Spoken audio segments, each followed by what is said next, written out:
that vote falling along party lines. The big question now, what comes next? Fox 5's Teresa Pereira is live in the newsroom with more. Teresa. Yeah, Natasha and Steve, Americans remember all too well how this process goes. Investigations, articles of impeachment, a possible trial. We saw it twice with President Trump. Of course, the process might be the same, but the evidence not so. And Republicans are pushing ahead as the president calls this baseless. On this vote, the yeas are 221 and the nays are 212. The resolution is adopted. In a temporary show of unity, House Republicans are banding together to authorize an impeachment inquiry against President Joe Biden. They're investigating whether the president benefited from his son Hunter's business dealings. We are now at a pivotal moment in our investigation.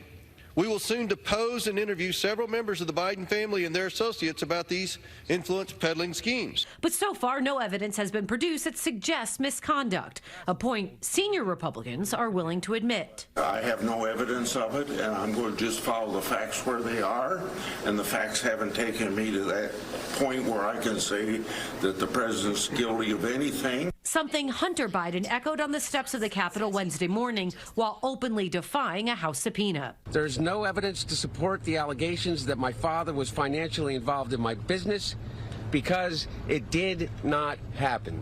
Hunter did offer to publicly testify. Not good enough for Congressman Jim Jordan of Ohio. He said my father was not financially involved in the business. That is a huge change, which means he's involved. That remains to be seen, but the inquiry will grant subpoena power.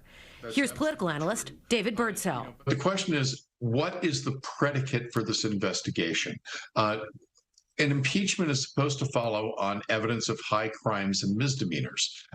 There has been at present no evidence presented in any forum that suggests high crimes and misdemeanors on the part of the president.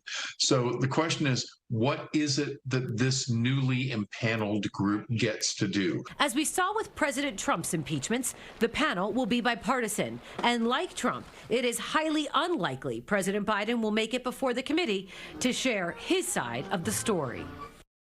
So what happens next? Well, there are a number of committees investigating the Bidens. If any of them find suspicion of wrongdoing, they may provide input to include in articles of impeachment. That would then be voted on by members of the full House, and then this would go to the Senate for a possible trial. Natasha, back to you. All right, Teresa, thank you.